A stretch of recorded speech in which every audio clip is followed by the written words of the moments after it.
¿Cómo está? Inicia el programa Es Noticia. Vamos entonces con los titulares de este espacio para que sepa de qué vamos a estar hablando hoy. En primer lugar, Es Noticia Venezuela. El país se prepara para dar una respuesta integral a las agresiones económicas impuestas desde el exterior con el nuevo sistema monetario y el control económico presentado como Plan Integral de Recuperación Económica. La banca y el Estado han venido trabajando en la adecuación de los detalles para la implementación del nuevo cono monetario y el presidente Nicolás Maduro acaba de ofrecer nuevos anuncios en la materia. Lo vamos a analizar. También es noticia Brasil.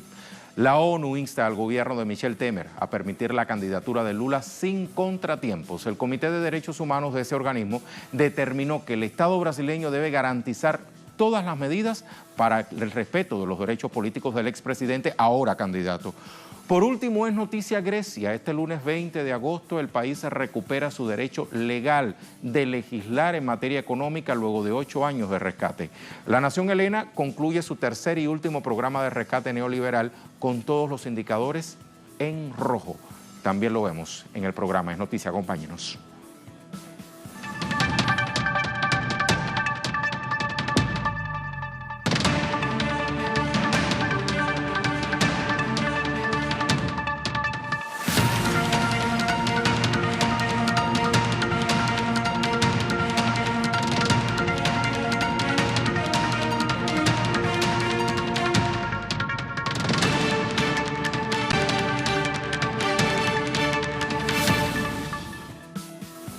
En Noticia Venezuela, el presidente Nicolás Maduro anunció nuevas medidas económicas en el contexto del plan de recuperación. Entre ellas, el aumento salarial en todas sus escalas, sueldos mínimos y jubilaciones van a quedar en 1.800 bolívares soberanos que equivalen a medio petro. Cada petro va a valer 3.600 bolívares soberanos y de esta manera se ajusta la reconversión monetaria que entrará en vigencia a partir de este lunes 20 de agosto. Este lunes 20 de agosto entrará en vigencia la reconversión monetaria en Venezuela, con la emisión y circulación del nuevo bolívar soberano sustentado en la criptomoneda El Petro. Los componentes de esta medida son el cambio del cono monetario y la reducción de 5 ceros a la moneda. Las autoridades señalaron que ya fue activada la logística para garantizar el traslado de los nuevos billetes al país. En tanto, la banca pública y privada realiza ajustes a sus plataformas tecnológicas para que procesen en la nueva escala monetaria. Ya el 95% de todo el sistema tecnológico ya está adecuado para la implementación del nuevo sistema. El domingo, a partir de las 6 de la tarde, se va a suspender los servicios de la banca electrónica, ya que tienen que reiniciar todos los sistemas para establecer el nuevo bolívar soberano y los bancos deberán tener una sala situacional para atender a sus clientes durante 24 horas. La entrada en vigencia de la reconversión, la segunda que se realiza en 10 años en la nación suramericana, fue formalizada el 14 de agosto en Gaceta Oficial, documento en el que se ordena que los precios, salarios y jubilaciones se adapten a la nueva denominación.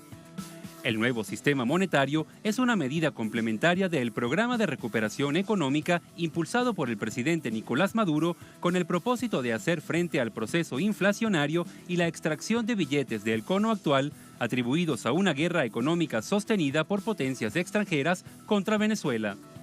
Las acciones económicas que también integran este programa son la derogación de la ley sobre ilícitos cambiarios con el propósito de incentivar y permitir la inversión en moneda extranjera, la entrega a través de Petróleos de Venezuela del bloque Ayacucho 2 de la faja petrolífera del Orinoco Hugo Chávez como parte de la emisión de activos financieros y de reservas del Banco Central, así como la aprobación de exoneración de impuestos y gravámenes a la importación de todos los bienes de capital, materia prima e insumos. Vamos entonces a pasar al análisis de este tema. Nos acompaña el doctor Miguel Jaimes, experto en geopolítica. ¿Cómo está, doctor? Muchas gracias por estar con nosotros. Bueno, ¿por qué invitamos a un experto en geopolítica? Porque todos estos anuncios económicos realizados por el presidente Nicolás Maduro lo ha explicado. Están prácticamente todos anclados en el petro, la criptomoneda venezolana. Vamos a comenzar diciendo algo que más temprano planteaba el presidente. El petro va a anclar el precio del bolívar soberano. Cada petro ya anclado en un barril de petróleo equivale a $60 por el momento, tendrá un valor de 3.600 bolívares y será la unidad de cuenta fluctuante que servirá para fijar el valor, decía el presidente Maduro, del trabajo y los bienes de consumo. Para la audiencia internacional, doctor Jaime, ¿cómo traducir esta explicación del presidente Maduro? Además, decía en su momento, ellos no dolarizaron los precios, yo petrolizo el salario. Y allí planteaba el presidente Nicolás Maduro establecer un nuevo salario mínimo anclado en el petro. Serían 1.800 bolívares soberanos, sería la base de la actuación o actualización, corrijo la palabra, para los próximos días y semanas. Equivalente a medio petro. El gobierno, otro de los anuncios importantes, asumirá durante los próximos días el diferencial de la nómina salarial de toda la pequeña y mediana industria y de sectores privados del país. Entonces, si me escucha, doctor Jaime, he estado como adelantándome a estos anuncios que más temprano planteaba el presidente de Venezuela, Nicolás Maduro, pero vuelvo a la reflexión inicial. ¿Cómo entender este anclaje en una criptomoneda que a la vez está fijada en el barril de petróleo y de allí se decide la economía doméstica de Venezuela? Sí, la fórmula es muy interesante, deja muchas preguntas y igualmente varios análisis. El primero de ellos es que Venezuela muestra en su haber importantes reservas, recursos, sale con una nueva moneda, esa moneda tiene un valor, está anclado en el precio del petróleo, hay una configuración internacional diaria del precio del crudo, el cual es fijado por marcadores. Se hace a través del anclaje de la enorme reserva de petróleo que tiene Venezuela en la faja, y es lo que podríamos llamar papeles soberanos del petróleo. Esto quiere decir la bursatilización, la comercialización a través de esta figura del petro con un valor ya original, ya sustentado, ya que se encuentra en la reserva de crudo y se sustenta en base al precio real del petróleo, del barril de petróleo que hay cada día en el planeta. Sin embargo, doctor Jaime, el propio presidente Nicolás Maduro lo decía, ha habido mucha especulación en la calle, ha habido sectores, sobre todo de la derecha, que han intentado no convencer al pueblo de las garantías que ofrece este nuevo sistema. ¿Qué tiene usted que decir al respecto? La derecha se queda sola, y se queda sola porque sus preconfiguraciones establecen un clima de desacierto en torno al tema económico. Hay un tema económico favorable a partir ahora del petro, del bolívar soberano. Ese ya empieza a impactar en la calle, en el bolsillo de cada uno de los habitantes de este país.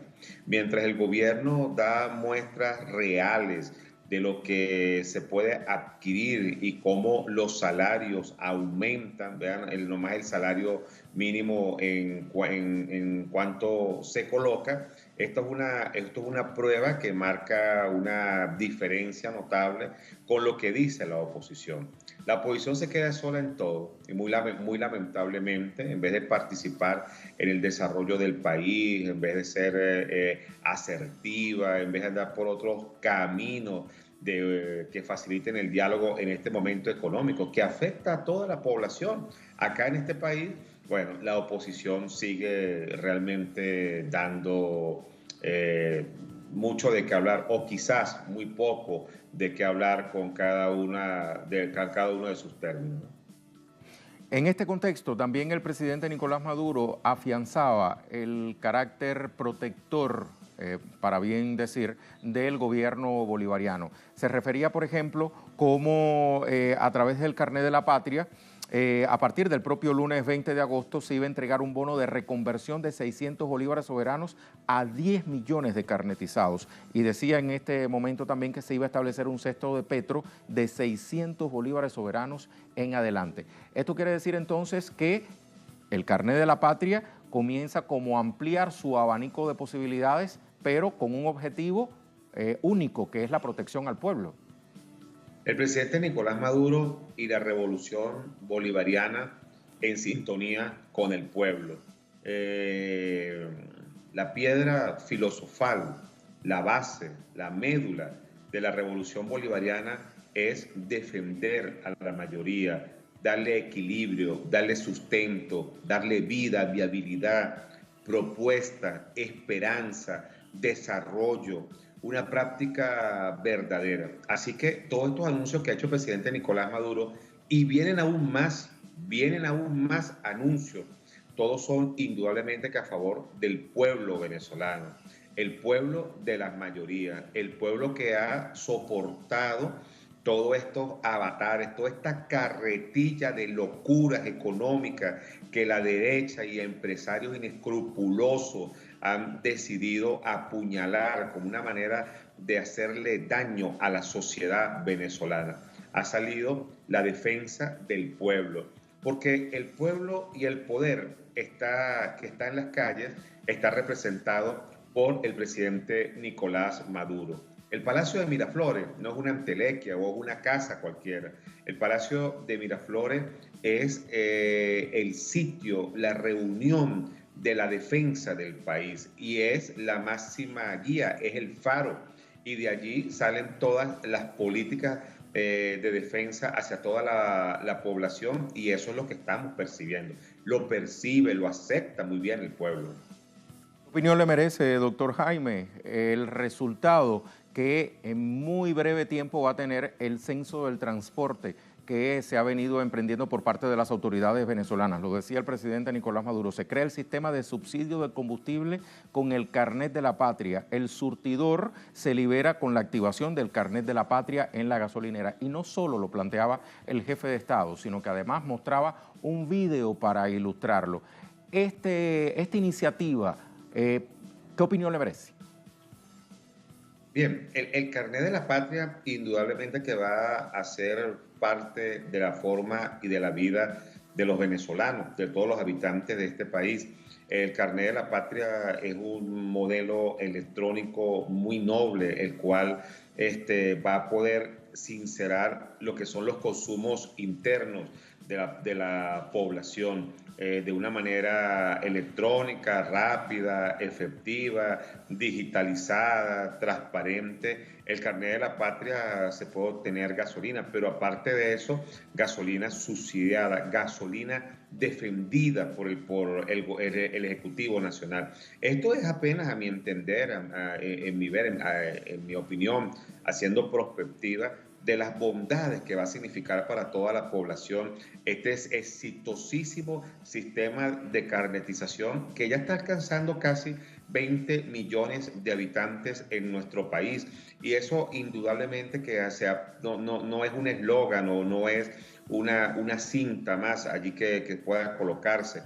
No, el carnet de la patria tiene efectividad, tiene logro, tiene principio, tiene alcance, tiene resolución, tiene respuesta, tiene equilibrio y tiene sobre todo la hermosísima propuesta de resolver los graves problemas que la población ha afrontado. Y a su vez, el carnet de la patria es una forma y una fórmula de hacer soberanía frente a aquellos que se roban el combustible, como lo hace el gobierno de Bogotá, el gobierno de Colombia, junto a las mafias que han intentado apuñalar a la sociedad venezolana queriéndole hacer daño al gobierno. Y no le pueden hacer daño al gobierno venezolano, porque el gobierno venezolano está anclado en el pueblo, está anclado en su gente y es quien lo defiende. Hay otro tema al que también se refería el presidente Nicolás Maduro en su alocución, y era los gravámenes. Incluso planteaba que a los más ricos en Venezuela, que contradictoriamente durante estos años de guerra económica ha habido un aumento de las personas con riquezas en la República Bolivariana de Venezuela, pues iban a tener que pagar un gravamen especial. Esto también está encaminado a la protección de manera indirecta del pueblo venezolano, ¿cierto? Esto que usted señala, Rey, es muy importante y es muy medular y hay que hablarlo de una manera transparente, como bien lo señalas, y a su vez, como bien lo ha interpretado el presidente de la República. Para algunos grupos, algunos sectores, para algunas individualidades, un porcentaje muy mínimo del país, ha sido grosero y escandaloso la forma como se han enriquecido. Esta fórmula, la mayoría de las veces, total y completamente ilegal, porque todos los días colocan un precio como ellos lo desean, porque consideran, y todo lo que viene de Miami con el dólar today, desde Cúcuta, desde la frontera con Colombia, pues es la que fija los precios. Ya basta de esto. Y estos señores que han disfrutado con el dolor, con el sacrificio de la población, que se han vuelto multimillonarios acá en nuestro país, ese grupito de señores minoritarios, bueno, ahora van a empezar a pagar impuestos suntuarios. Hay un equilibrio en torno al aumento del impuesto al valor agregado. Es decir, a sincerar la fortuna. Y lo más importante, para ellos y para otros que desean lo mismo, Venezuela no puede seguir siendo un paraíso para que grupitos pequeños se estén enriqueciendo a sacrificio de apuestas de todas las necesidades de la población venezolana. A eso hay que darle un parado, y un parado económico, pero también un parado jurídico, que se penalice y se castigue ejemplarmente a aquellos delincuentes organizados a través de la finanza y de las ventas que le hace daño a la población en el país. Doctor, muchísimas gracias por sus reflexiones para Telesur. Hasta más pronto, amigos de Telesur. Hasta pronto. El doctor Miguel Jaimes, experto en geopolítica, nos acompañaba desde el venezolano estado Mérida. Y a propósito, para que amplíe su información sobre los anuncios de hoy del presidente Nicolás Maduro, le invito a que consulte el sitio digital del Correo del Orinoco. Maduro, entre otras ideas, decía: el petro se convertirá en el anclaje para la fijación de salarios y precios, algo que venía sosteniendo en el análisis con mi invitado de hoy. El presidente de la República Bolivariana de Venezuela informó este viernes que la criptomoneda el petro se convertirá en el anclaje para la fijación de salarios y precios para bienes, servicios y productos. Aquí está parte de esa información, una información que aún sigue en desarrollo. Evidentemente este sitio digital seguirá actualizando, pero que desde ya usted puede consultar. Vamos entonces a nuestra primera pausa. Al regreso es noticia Brasil. La ONU insta al gobierno de Michel Temer a permitir la candidatura del expresidente Luis Ignacio Lula da Silva sin contratiempos. El Comité de Derechos Humanos de ese organismo determinó que el Estado brasileño debe garantizar todas las medidas para el respeto de los derechos políticos del expresidente y ahora candidato. Los detalles al volver.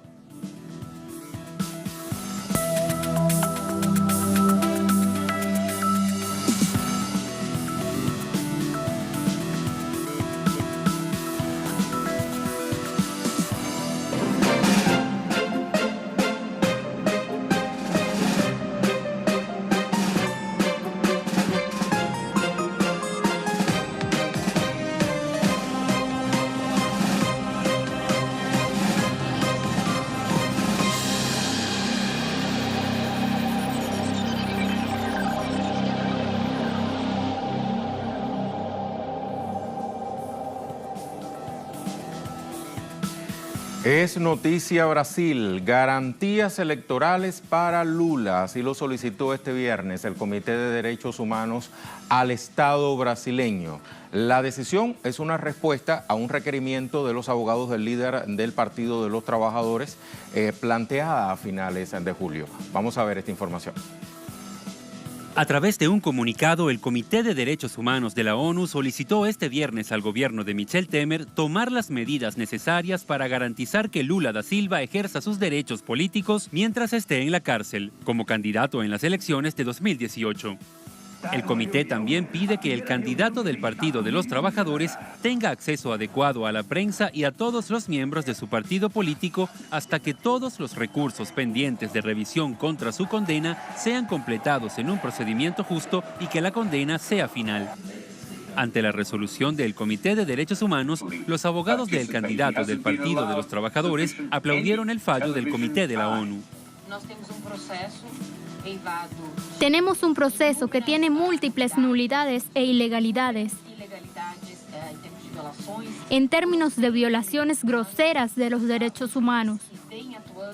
Un juez que viene actuando desde el inicio de forma parcial, con motivación claramente política y comportándose enemigo de aquel a quien juzga.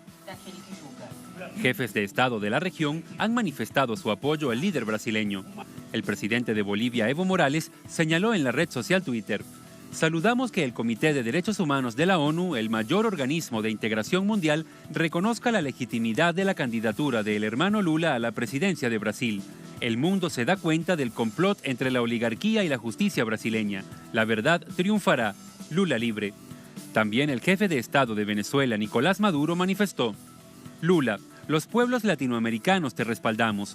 Ratifico mi apoyo como hijo de la patria grande. La inscripción de tu candidatura para las elecciones presidenciales es el preámbulo de la victoria popular que se aproxima. No hay duda, Lula es el candidato del pueblo de Brasil". El líder de los trabajadores brasileños se presenta nuevamente en las elecciones de este 2018. Así lo ratificó este miércoles su partido político al inscribir oficialmente a Lula como su candidato.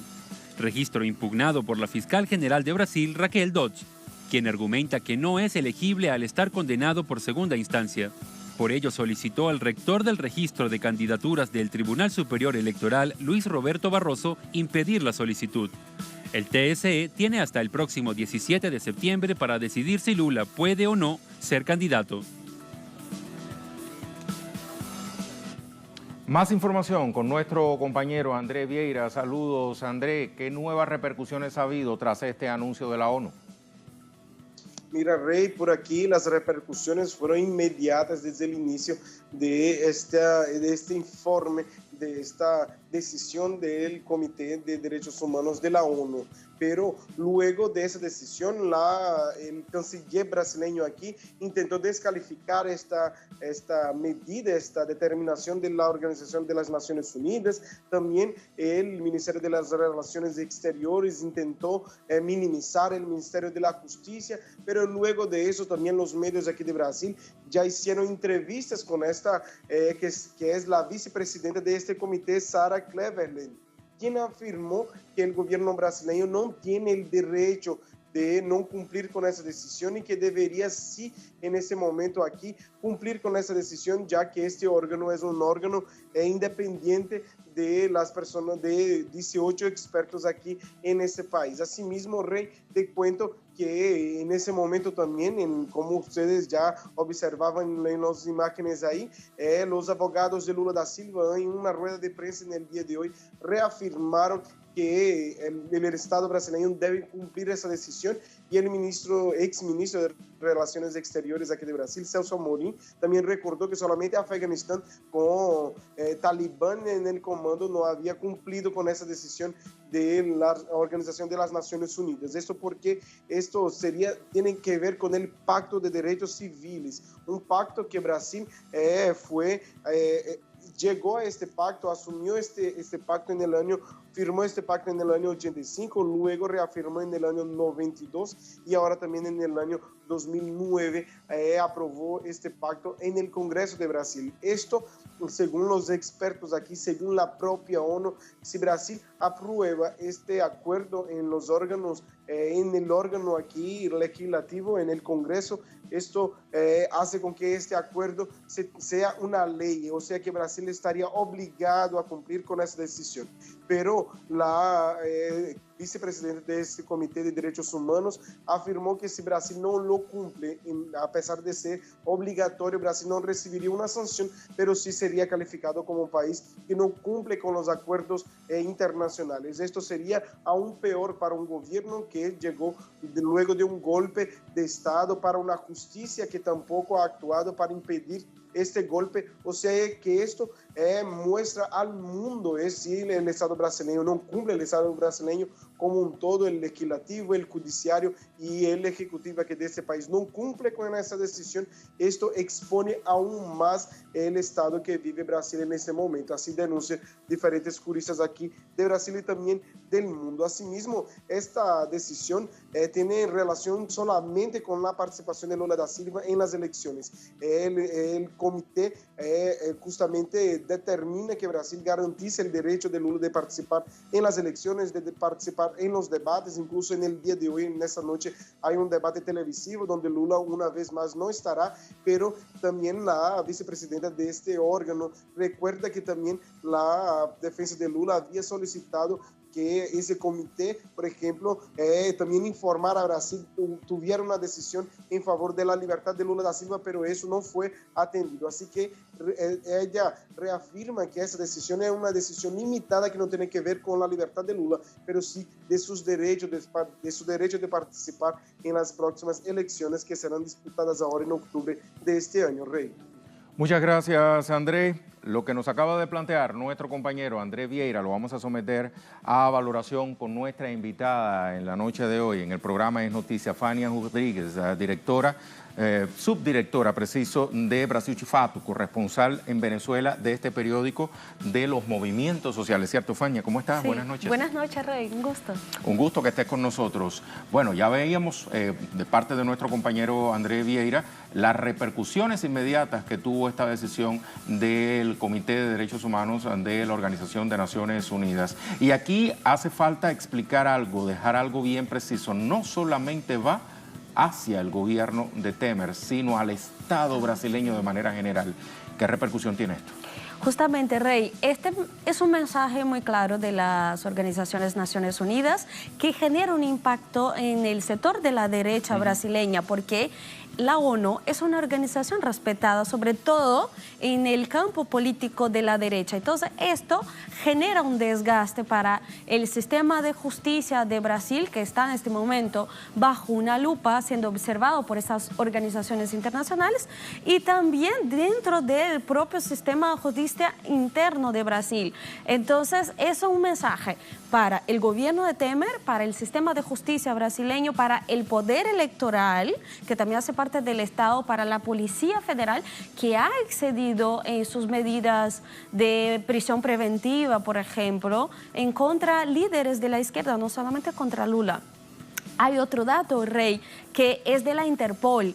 Pues hace pocos días la Interpol emitió una decisión que también desgasta sobre todo al juez Sergio Moro, diciendo que sus argumentos y su pedido de extradición para un investigado de Lava Jato, Tecla Durán, que era el abogado de Odebrecht y que ahora está exiliado en Europa, que estos argumentos de pedido de extradición no eran suficientes como que para probar que este investigado tenía alguna responsabilidad sobre los hechos. O sea que prácticamente todo lo que circunda al caso Lula, por el cual está en este momento guardando prisión, se va desmoronando como castillo de naipes. Exacto. Entonces, esto pone a prueba la credibilidad de la justicia brasileña y no fue tampoco el primer ni el último mensaje de una organización internacional extranjera que dice que la justicia brasileña está siendo utilizada políticamente. El propio teórico portugués Bonaventura, él dice que Brasil tiene hoy lo que él considera una democracia de baja intensidad, puesto que a la justicia y el Estado brasileño ha sido usado para perseguir políticamente a políticos de izquierda, y basta ver la desproporción que hay en la justicia cuando se trata de políticos de derecha, ¿no? Es interesante esa reflexión. Entonces, dado este escenario, ¿qué le queda al Estado brasileño? Pues esta decisión, este mensaje de la ONU no es vinculante. O sea, que no tiene poder judicial, pero eso obviamente que tiene un impacto nacional e internacional. Y además, en caso de desoír el Estado brasileño, esta decisión no vinculante, como bien acabas de plantear, del Comité de Derechos Humanos de la ONU, tendría que hacer oídos sordos a otros que pudieran estar entonces atentando contra su conveniencia. Claro. Pero ojo, ahora es solo un mensaje, pero puede ser una decisión vinculante. ¿En qué medida? En la medida en que ellos instan a Brasil a crear medidas de protección judicial en contra de persecución política dentro del sistema judicial. Si llega a este nivel de el Comité de Derechos Humanos de la ONU dar este orden, por decir así, en caso de que Brasil no lo cumpla, sería sancionado, puesto que Brasil es signatario de los acuerdos de derechos humanos, ¿no? Hay algo que me llama la atención y es que la decisión solo guarda relación con la participación de Lula en las elecciones. ¿Qué significa esto? ¿En qué, o sea, todo lo que tenga que ver con el proceso electoral lo ampara esta decisión? Claro, porque cuando Lula inscribe su candidatura, Sí. como vimos la multitudinaria marcha que Del hubo miércoles. el miércoles, entonces en un plazo récord viene el Ministerio Público y contesta, impugna esta candidatura. Es correcto. Entonces, todos estos procesos han sido un poco atropellados. No había como- pasado una hora de que se había inscrito la candidatura y ya se estaba impugnando. Pues los procesos no están siguiendo su curso normal, entonces yo creo que esa es una de las preocupaciones de la Hay ONU. un paralelismo allí con el impeachment a Dilma, que también fue un proceso express. Fue un proceso express que en un momento era para ser todavía más express y que fue frenado incluso por organismos extranjeros. El proceso contra Lula también se atropellaron los plazos. Entonces se ve un modus operandi de la justicia brasileña. Y hay una cosa que llama atención, es que esta impugnación no vino de partidos políticos, como históricamente ha habido impugnaciones de candidaturas a nivel regional en los estados. Vino de una institución del Estado. Viene de una institución del Estado, además de una mujer que ha sido hace pocos meses indicado por el presidente de la República, que es altamente cuestionado por estar en este cargo sin haber una elección, y sobre todo que hay una tradición dentro del Ministerio Público, que hay una elección interna para apuntar 3 personas que podría ser el fiscal general. Y tradicionalmente el presidente de la República indica el que tiene la mayor votación entre los 3. Y esta vez Michel Temer indicó el que estaba en tercer puesto, que es Dodge, ¿no? la actual fiscal. Entonces, esto ya demuestra que Raquel Dodge está altamente comprometida con la Exacto. política de Temer. Hay un alto compromiso entonces entre la justicia y el gobierno, el ejecutivo de Michel Temer. Pudiéramos entonces aquí señalar paralelismos, puntos de contacto, no solamente con otros políticos del Brasil. Estaba mencionando el caso de Dilma, pero si vamos más allá de las fronteras del Brasil, vemos lo que está sucediendo, por ejemplo, en la Argentina, con la expresidenta, hoy senadora Cristina Fernández, que denuncia una persecución judicial con tintes políticos. Es verdad. Hay que acordar también que hace pocos meses el expresidente de Panamá denunció una reunión que hubo en Estados Unidos que él llamaba de Plan Atlanta, que supuestamente reunía líderes y expresidentes de derecha de Latinoamérica, donde se decidió que ya era tiempo de haber una avanzada más fuerte contra líderes de izquierda para no haber una vuelta de los gobiernos progresistas, y que en esta reunión decía el expresidente panameño que no se descartaba el uso de la justicia como fines políticos. Algo que llama la atención también ha sido una denuncia muy recientemente escuchada, y es el hecho de que analistas consideran que parte de estos abogados o jueces, magistrados que participan ya sea en uno u otro país de Latinoamérica contra los líderes progresistas están siendo o fueron en su momento entrenados por Estados Unidos. Sí. Esto surge después de los atentados del 11 de septiembre. Estados Unidos decide a reunir un grupo de juristas de diversos países para darles entrenamiento de cómo combatir el terrorismo. Escuchaba, por ejemplo, la denuncia que hacía recientemente en nuestro programa Stella Caloni desde la Argentina. Exacto. Entonces, él reúne este grupo de juristas y empieza a darle cursos de cómo ultrapasar ciertas líneas de la justicia para conseguir sus fines, que supuestamente era para agarrar gente de colarinho blanco, como llamamos en Brasil, o sea, gente que así había sido procesada, o sea, por corrupción o por colaborar con el terrorismo, y de cómo actuar justo en la línea que separa la legalidad de la ilegalidad. Y justo ahí donde actúa Moro, donde actúa Sergio Moro, donde actúa el juez ese Bonina, ¿no? De lo de Bonadío. Bonadío, que Claudio actúa Bonadío. en el caso de los cuadernos en Argentina. Vemos el modus operandi siendo aplicado también en Ecuador, y luego tú ves que hay una línea única que sigue estos jueces, que es actuar justo ahí, entre la legalidad y la ilegalidad. Es una línea muy tenue. Ya para finalizar, Feña, ¿cómo pinta los próximos días, las próximas semanas en este contexto de Lula candidato a presidente? Pues yo creo que es una pregunta muy interesante porque va a haber una gran batalla judicial y política que va a durar un mes. O sea, hay fecha para empezar y hay fecha para terminar. Dentro de esta batalla judicial y lucha por la verdad, porque habrá una disputa dentro de los medios de comunicación, de derecha e izquierda también, habrá algo que no está siendo considerado, que va a cambiar el presidente del Supremo Tribunal Federal. Sale Carmen Lucia, que va para el poder electoral. Vinculada a Michel Temer. Estrechamente vinculada, tienen relaciones personales. Michel Temer frecuenta su casa. Es correcto. Y entra Díaz Toffoli. Díaz Toffoli es un juez, un ministro del Supremo Tribunal Federal que tiene vínculos con sectores progresistas.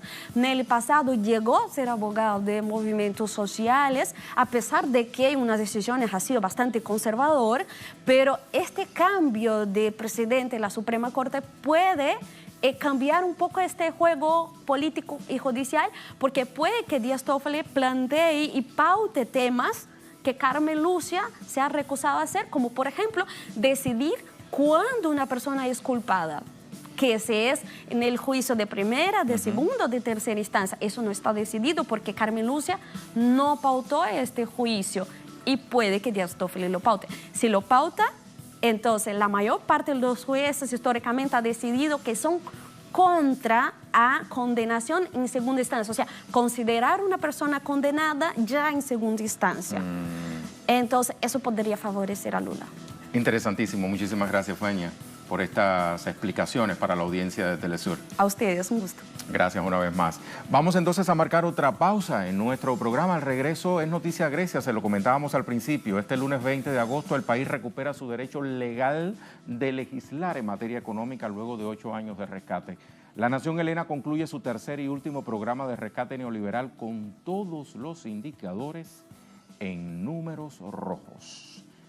Al regreso le cuento más.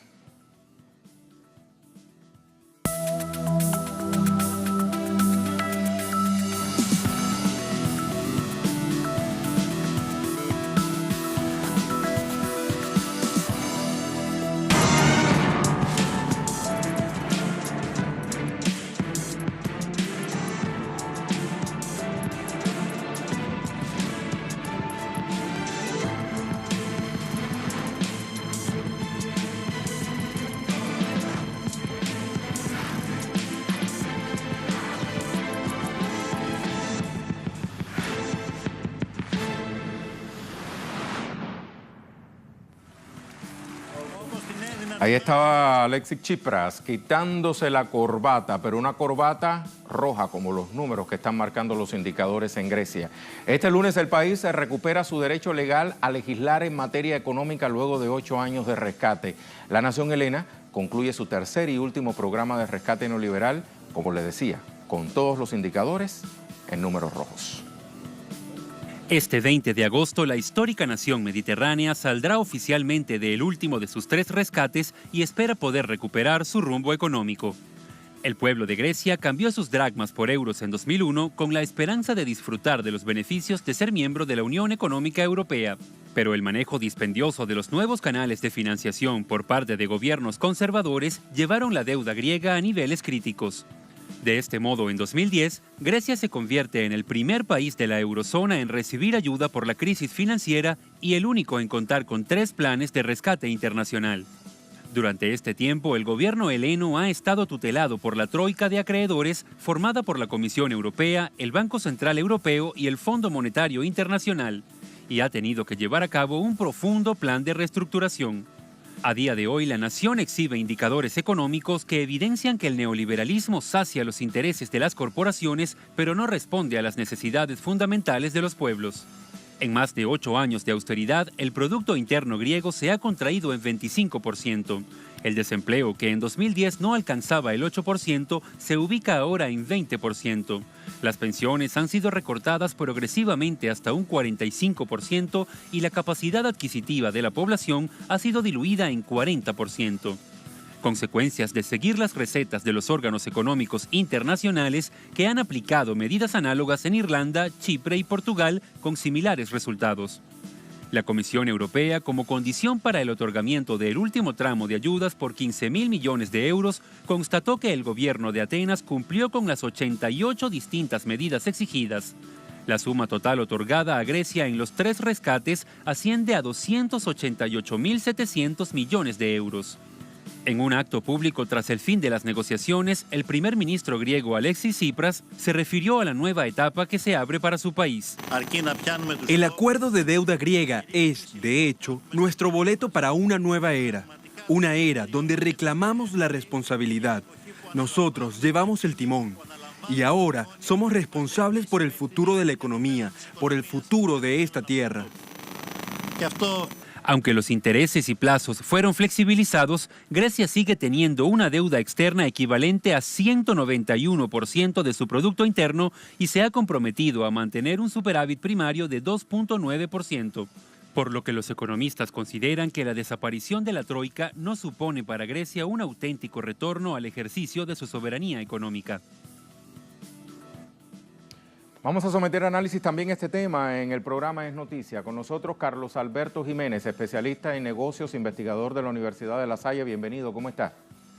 Hola, ¿qué tal? Muy buenas noches, Rey. Buenas noches, gracias por estar con nosotros. Le pregunto de una, ¿está preparada Grecia para volar con alas propias a partir de este lunes 20 de agosto? ¿Está lista la nación helena para, como dice el primer ministro Alexis Tsipras, llevar el timón en esta nueva era? Porque los indicadores dicen todo lo contrario.